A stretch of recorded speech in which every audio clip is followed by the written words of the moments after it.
The engine that I have selected for today's teardown is an engine that many of you have been clamoring for since I've been doing these videos. I've been doing these videos for nearly 4 years, and in almost every single video, someone suggests I tear down one of these or something related to this.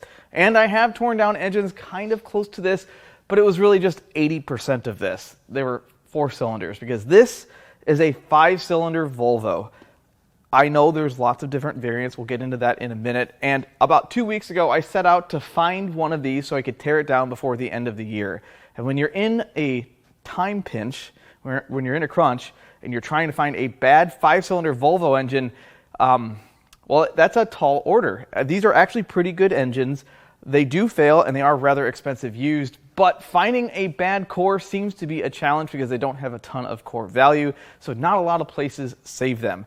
This one, like most later model Volvo engines, has a VIN number on it, but it's not really completely legible. I can read enough to tell you that this is the B5254 T5 out of a 2012 Volvo S60 T5. This makes 247 horsepower and 266 foot-pounds of torque, and I really couldn't tell you what's wrong with it. Most of the engines I get in here, I don't really get a story with, and I have to do a bunch of decoding, find serial numbers, call dealerships. Occasionally I get lucky and there's a VIN number on the engine. In this case, I got semi-lucky, but this core still isn't that nice. Now I can tell you, this is not something that was cut out of a car before it was scrapped. 2012 Volvo S60s are not really super expensive, and a bad engine will definitely take one off the road. However, I can tell you by the lack of cut hoses and cut wires and how things are unplugged that this was pulled out of a car and replaced with another engine.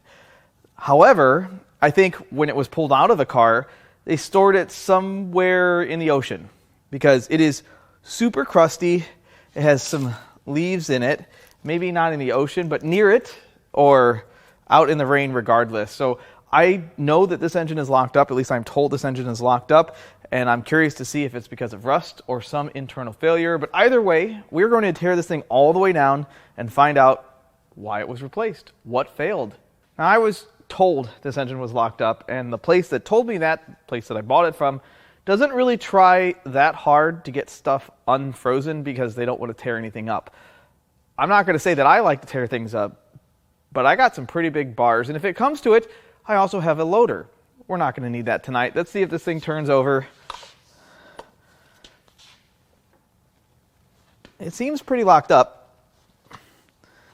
I think I just need a bigger bar. This might do it. That was a bad sound. Oh, we moved it.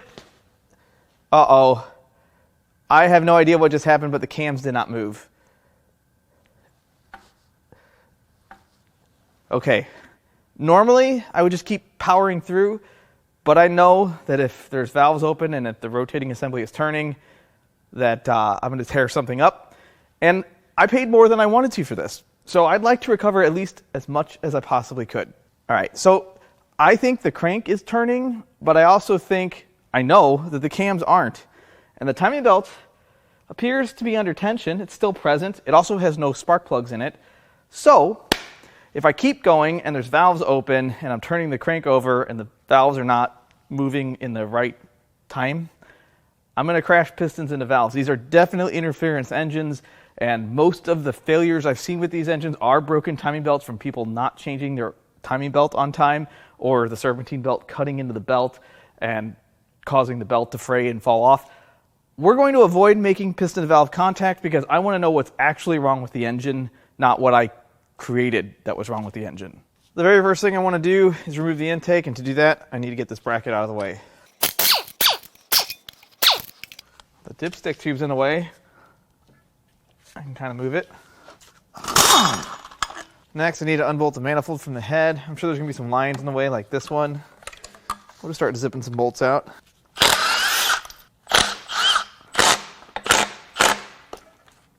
That's in the way. Always want to do the easy ones first. I'm kidding. To get the upper ones, I'm going to need this wobble extension and a shallow. Or not. Now I'm using a quarter drive swivel socket. That's probably going to break the socket. Nope, you got the bolt out. One more 10 to hold the intake on. I got the fuel line out of the way. And I bet there's a few rubber hoses here. Let's see what happens here. Got some crankcase ventilation. And then we have basically we have 3 hoses here.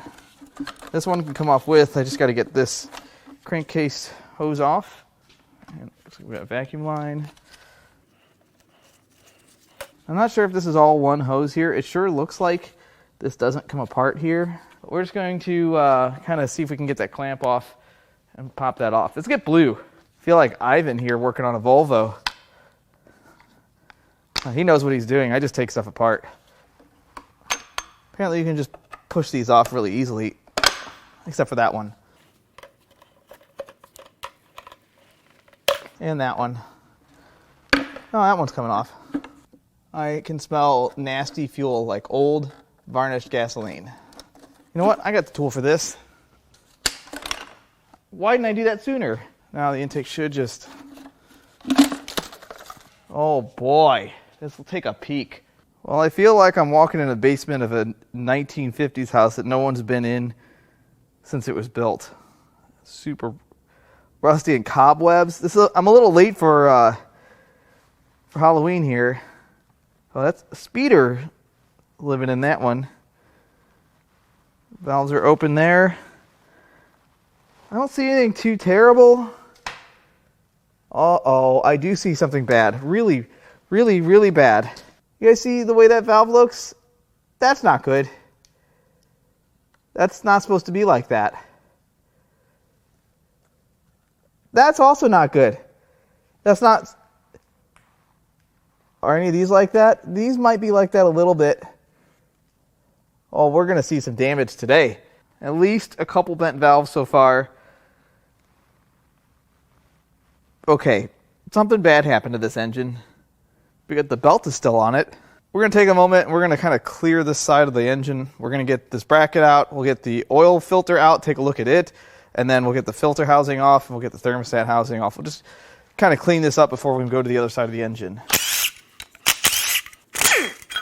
All right, now we're going to remove the oil filter. I'm so glad that wasn't tight. There's no need to make these that tight. It can be all drippy or it can be dry. Oh, it's dry. Let's go take a look at this. So it actually looks pretty good. I don't really see any metal or debris. It looks good. Now we're going to zip this off. I think there's going to be more than that. Or not. Nope, that was it. Although the dipstick is attached to it and the knock sent... What? Hold on. I can fix this. But now I have to get the dipstick tube out with this. Get this off of there before it falls and breaks. Can I get the dipstick out with this? Really?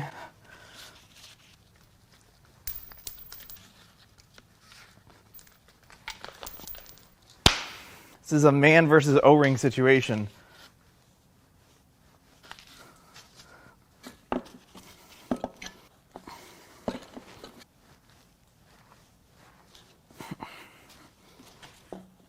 I did not anticipate this. You were supposed to play nice. Yeah, definitely the O-ring. And the thermostat. Next, we're going to focus on removing the turbocharger and exhaust manifold, which is all one unit. And it looks like this wastegate has been hit or pried this direction, so it's going to interfere with these fittings for the coolant system. So we're going to kind of pry this back so we can get the socket on it. Hopefully, I can make enough room here to get some thin sockets. I bet that was just from moving this around with forklift on pallets. I didn't do that. First, the coolant feed and return. And the oil feed. It actually looks like there's a fitting on the engine block here for the other side of that line.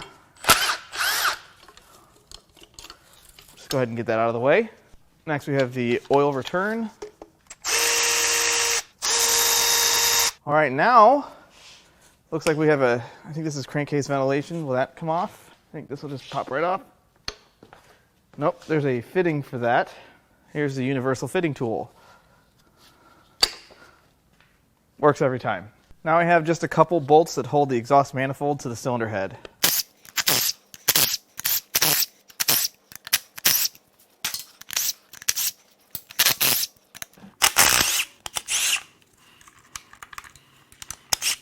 I think we're ready to pull off of the engine here.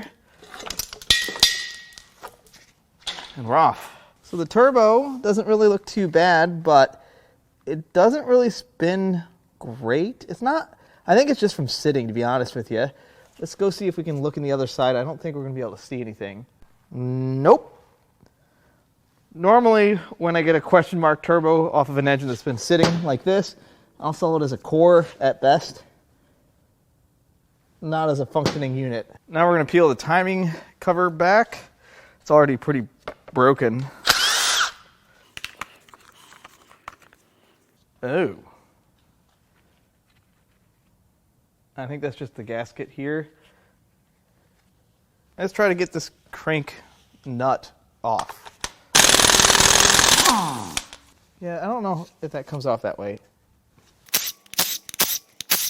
Let's see if this does it.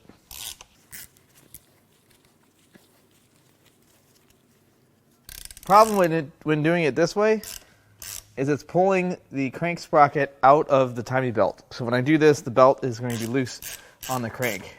This is not how you want to do it to your car. This is just how I'm doing it to this engine. Probably make it easier by taking the tension out of the belt, but nah. All right, well that should be able to come off just fine.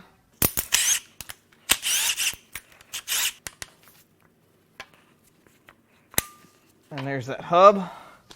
That's not the best way to remove it, but that's the way I removed it. Let's peel this belt off. I think we can do that, right? There we are. So here's the belt. It's a Volvo belt. I don't see a date on it. It's hard to say because not knowing the miles, I don't see any missing teeth, and it's certainly not broken. It doesn't look like it's in terrible condition. Let's see if we can look at that side. See, that side's pretty cracked when you flex it that way, but it doesn't normally make such a sharp angle. Certainly not in perfect shape, but not coming apart. Now we've got some more stuff to do. Back side of the timing belt. Get some bracketry. Wow. That's tight. Let's get the impact, the big one.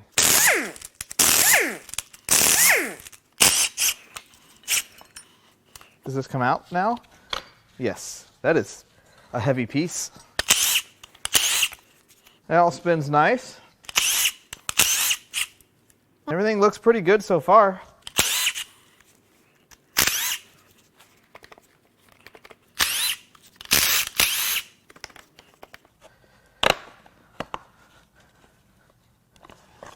Yeah. The next thing I'm going to do is remove the variable cam timing solenoids. Sometimes these just twist right out. Other times, like these, they don't. But believe me, they will come out.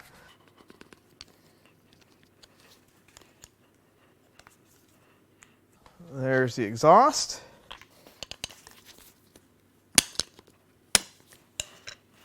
And there is the intake. There's not much to see here, but it gets them out of the way. There's one bolt left in the oil fill.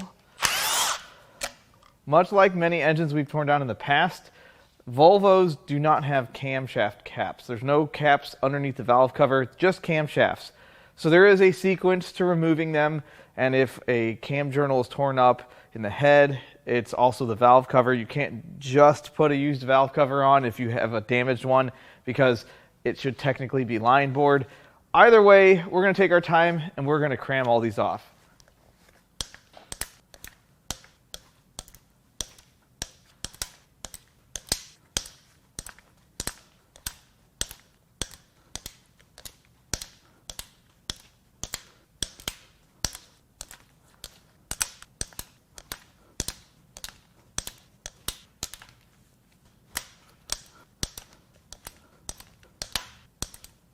think that's it.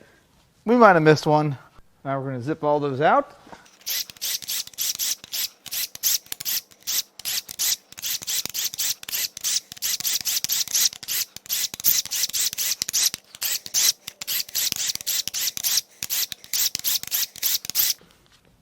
All right, did I miss any? Yep. Ooh, that one wasn't even loose. I'm going to be careful, pry this up. Don't want to go prying on it too hard. We got to get the seal broken. And you don't really want to pry on the surface because that's where it's not even a gasket, it's just sealant. I don't think this is the right tool for the job, guys. I'm just going to give it a couple taps here.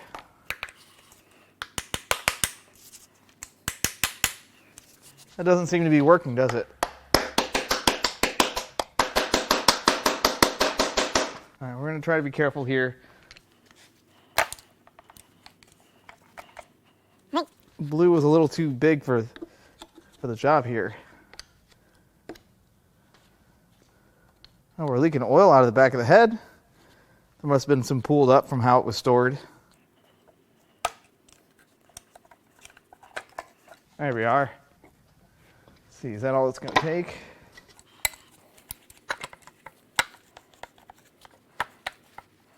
All right, it's going to come up with the cams, I think.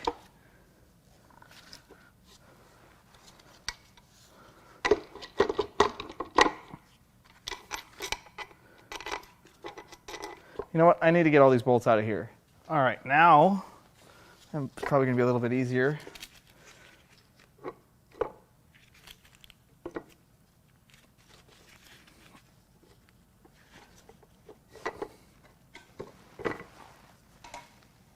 It's interesting that the camshafts came out like that. Well, there's both good and bad in here. The good is that all of the journals look pretty nice. I don't really see any signs of super dirty oil. There's not a bunch of damage anywhere. No debris. The bad, well, there's two bads. Number one is this is a lot of varnish. I don't think this thing was that well maintained. And the other terrible thing, besides the fact that there's obviously some moisture in here, which we knew we were going to find some of that, judging by the way the outside of the engine looked, there's going to be some bent valves. You can see the different heights, buckets here. Now, they could just be stuck open, but they could also be stuck open because they're bent.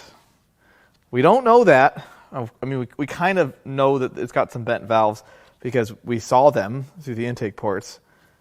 But the fact that these are all the way depressed, or most of the way depressed, compared to their neighbor, it's kind of troubling.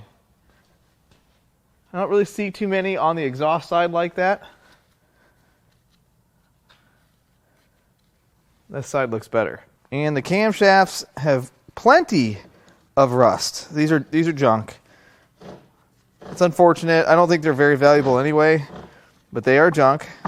It's interesting that when I pulled the valve cover, the camshafts came with, but look how much moisture is on these.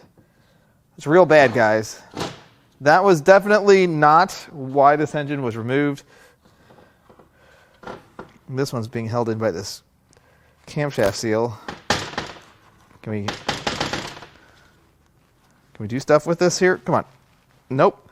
Okay, well, I'll get that out in a second, but even the top of the cylinder head, valve cover, little bit of wear, but it's not bad at all. We only got the other camshaft out. Same fate. This is definitely a higher mileage engine, just judging by the way everything looks. It's not just the moisture. It's the wear on the edges of the cam lobes.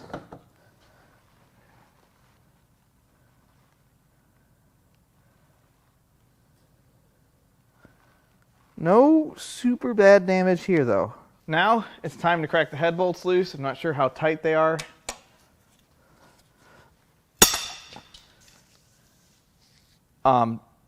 Tight. Just broke that adapter. I don't know why I wanted to use a 3/8 socket on it. That was dumb. Wow. So they're quite tight.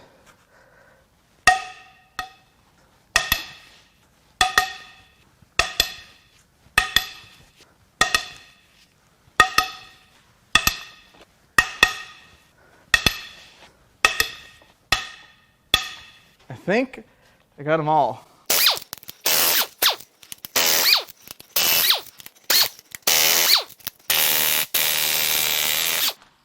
Guess I didn't do a very good job.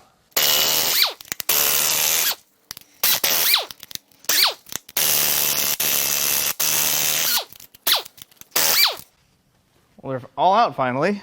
My magnet has grown legs. Got stuck to something. Look at the size of those head bolts. That's why they're so tight. All right, well, it turns out you could just access the head bolts through there. Now we're gonna lift the head, see what this looks like in here. Oh, I guess this was at the bottom of the ocean. The head gasket, that looks okay. I don't see any issues there. Would you like some iron for your diet? Wow. There's so much of this. Rust dust. I just threw the rust dust in the scrap bin. So this is pretty bad. I hope we can get these pistons out. I think we can, and we are definitely going to try. I was able to move the crank a little bit, and you can see where the piston was sitting. But if you look at this piston right here, there's a super deep valve relief that has been created. 2 of them. 2 brand new valve reliefs were born. This one, I bet you that's going to have the same, and who knows with that. So what I'm going to do now is I'm going to clean all the junk out of this and let it sit with some stuff in there, maybe some penetrator, and we'll go look at the cylinder head.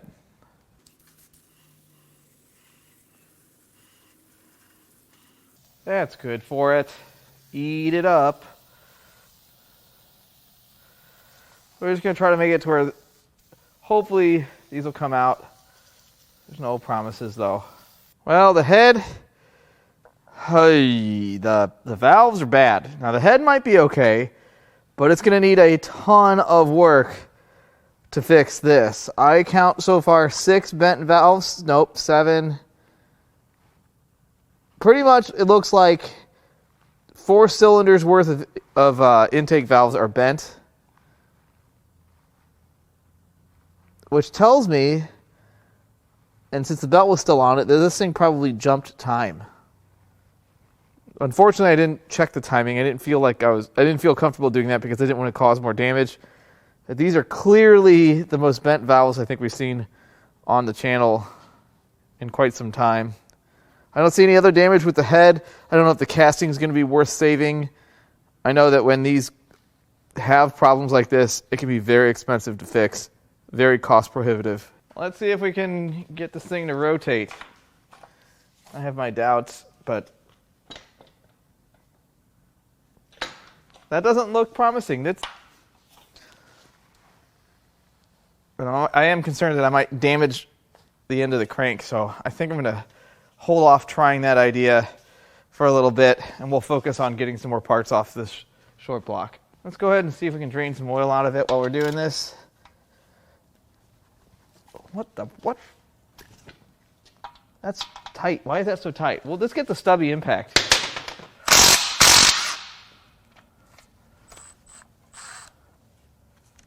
Okay, well, it's empty. Just so I know. Now it's time to remove the water pump.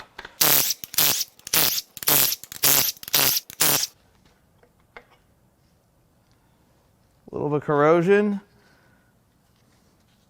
This is an original, dated from 2012. I wonder what that is. That's not coolant. It looks like grease. This looks like a pretty decent water pump. It's an original one, which tells me if they never replace the water pump, they likely never replace the timing belt, which is likely why I even have the engine in the first place. That's unfortunate. We've got a few more things to clear off the side of the block.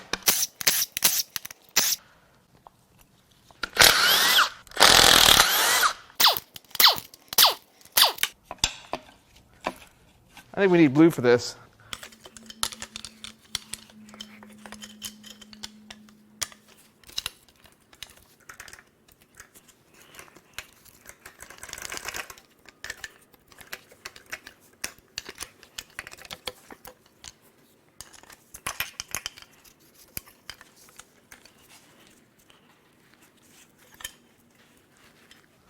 Well, that was simple.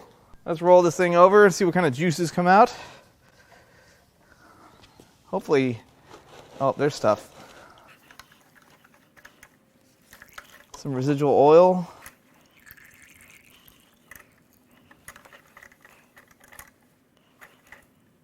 And a bunch of junk on the block. It's going to go in the pan. It's fine. Well, I just noticed, not even going to be able to sell the pan off of this thing. That's nice. Let's get this oil pan unbolted. I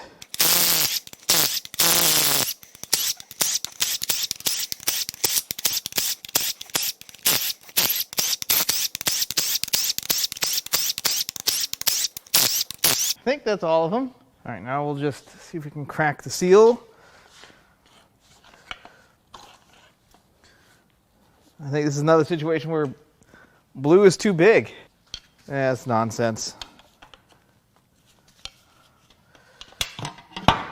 Oh, that was... I probably could have just pulled on that. Why did I do it that way?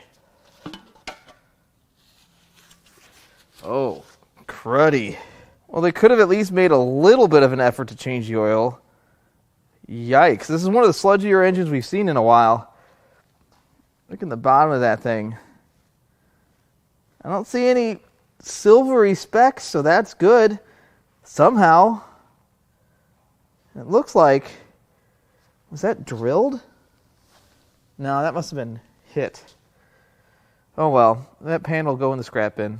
And the bottom end, well, it's got some fuzzies growing in the pickup, but I don't really see anything too terrible in here aside from the rust. Look at the amount of moisture in here. Storing engines outside is a bad idea. Now, one good thing about this engine design, I think we'll be able to get this all the way apart because this is a bed plate. It doesn't have main caps, it has a bed plate. And since it has that, we should be able to get the sump out. We'll get the oil pump unbolted. We'll do that shortly. And then we will unbolt the bed plate, get that off, which will give us access to all the rod caps, all 5 of them. And then we can pull the crank, and then we can individually knock the rods and pistons out. It's going to take some effort, but we're going to get it apart.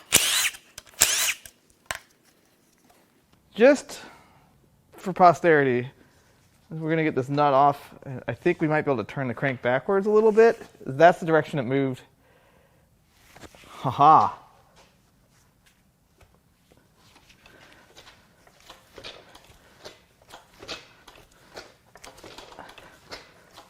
It goes a little further each time.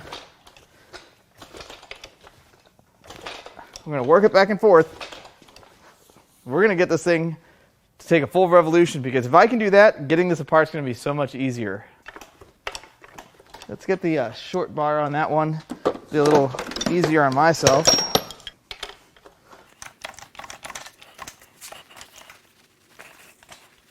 And I think I do need the long bar.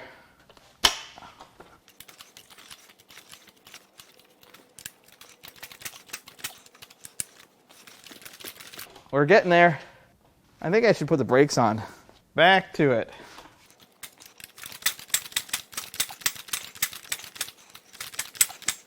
We're getting a lot of movement out of it.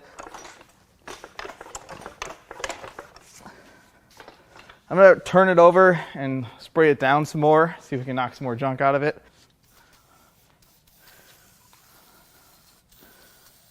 There's a lot of crud in there. Machinist.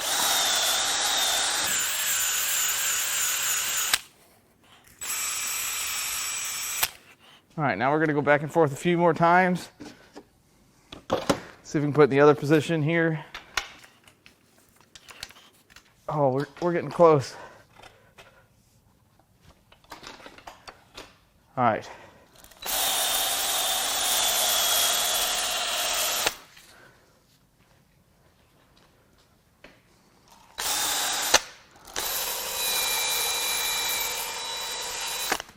Let's see if we can force that thing over now.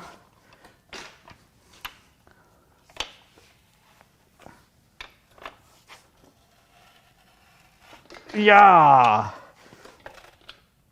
Oh, it's getting kind of crunchy.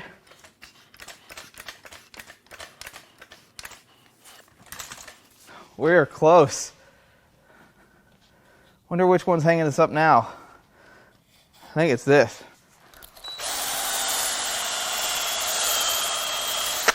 I don't think it's that. It could be something at the bottom of one of the bores too, judging by the amount of corrosion on the inside of this thing. I think it's this one. Now, man, the slime in this thing is not really... Oh, I can hear it cutting.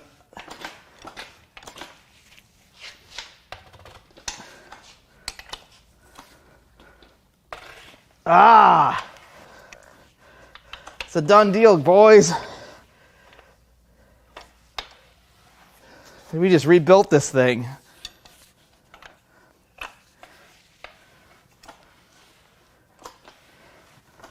Could throw some silver spray paint on it.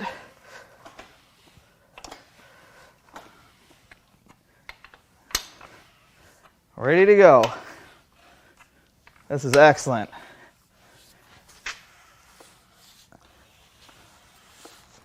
Well, now we know we can get this thing apart. Let's go ahead and buzz this off.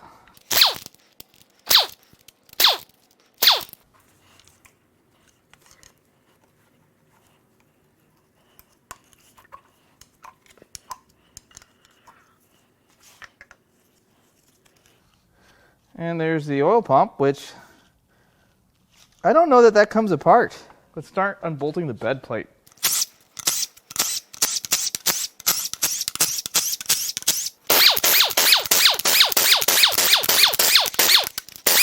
And now we pry. Ooh, it's popping. Oh, wait. Looks like there's a few more that I missed. That would help. Only 2 rows of bolts on one side. I think that's correct.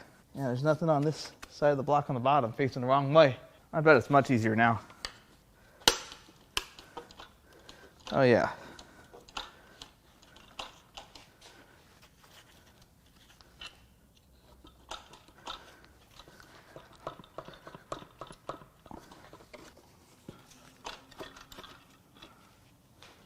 All right, bed plate's coming off right now. And now we can unbolt the 10 rod cap bolts. And this engine's torn down. Let's crack the rod cap bolts loose.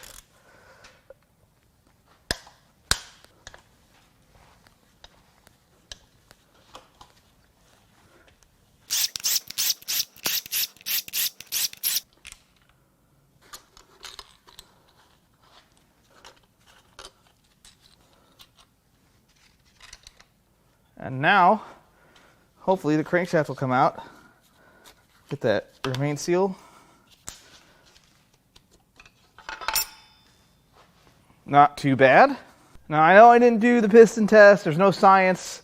Look, I didn't need to do science because I was able to turn the thing over. That was enough science, right? Probably not.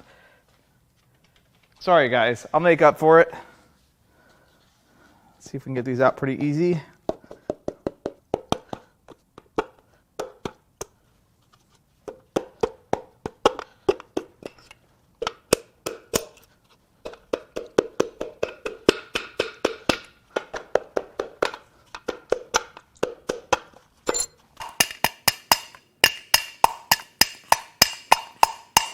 This one's very unhappy.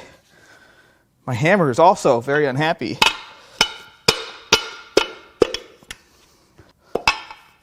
Oh, wow.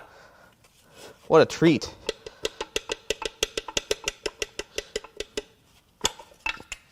The hammer got a break.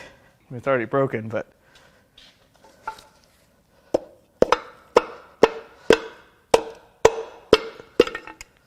Voila.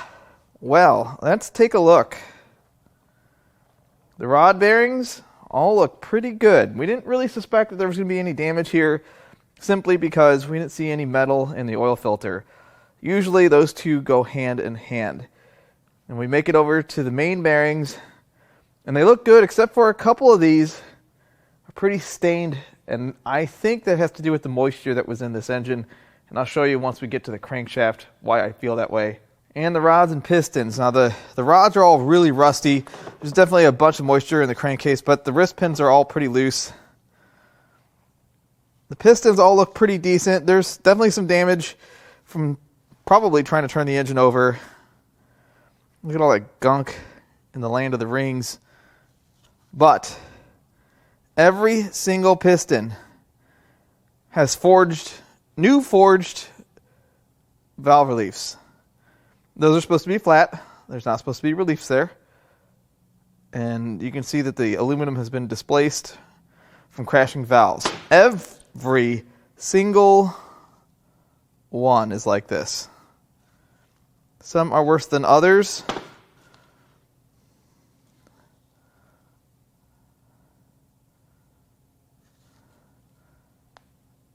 little bit of skirt wear on that one. On all of them, really. But look at how deep they are.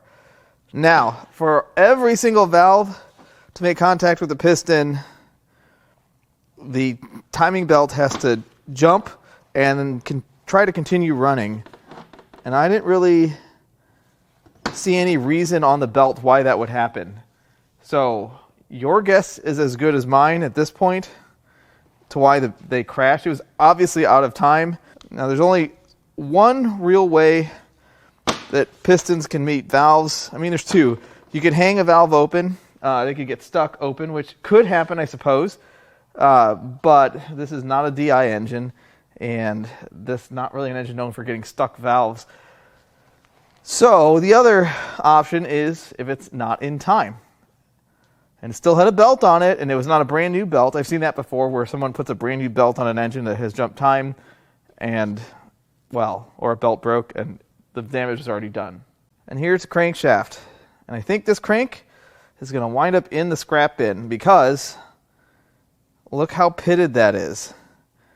Well, it's because moisture sat between the bearing and the journal for a long time, and it ate away at the journal on the crank.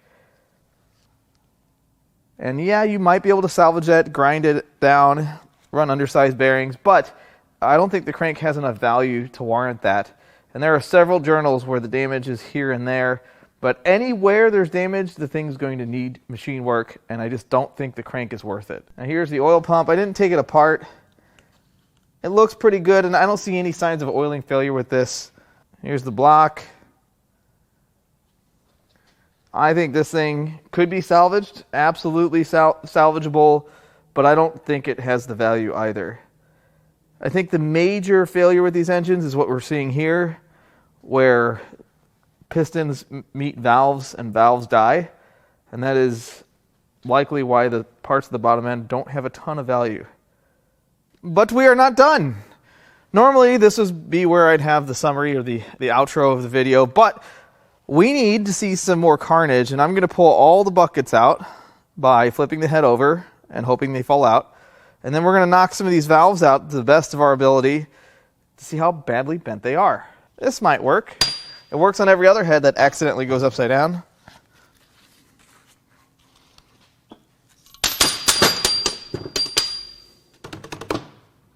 All right. Well, we got like 7.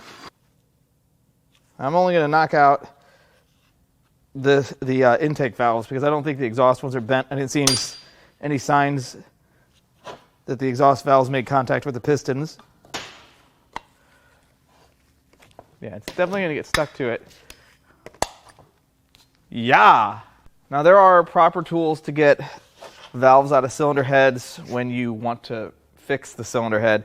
In this case, I am just going to knock them out the old-fashioned way, and it'll work most of the time.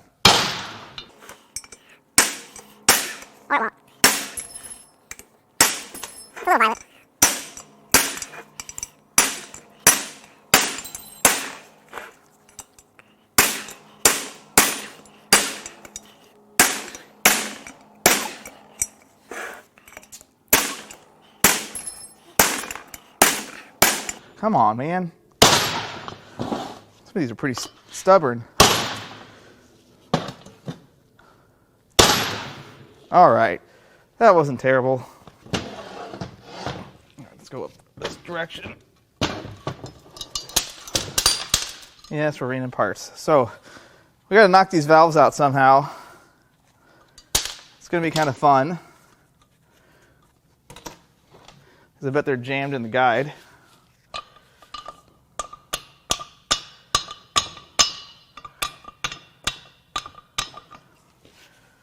Oh, they're coming out. Well, that one's bent a little bit. We'll just set them in line here.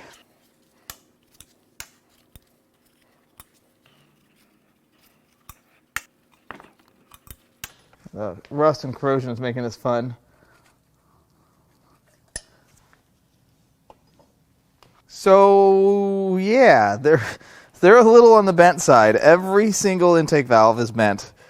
Now, if you were to rebuild one of these engines before you threw it in the ocean for 10 years, you could fix this with a set of valves. You could kind of smooth out the dings in the piston and put some valves in it, but it's very expensive. The valves are, I think, 25 or 30 bucks a piece. And I mean, if it needs half of them, that's still a decent amount of money, plus a valve job, resurfacing, checking, making sure that the guides aren't damaged and the seats aren't damaged from this situation, which we're going to look right now.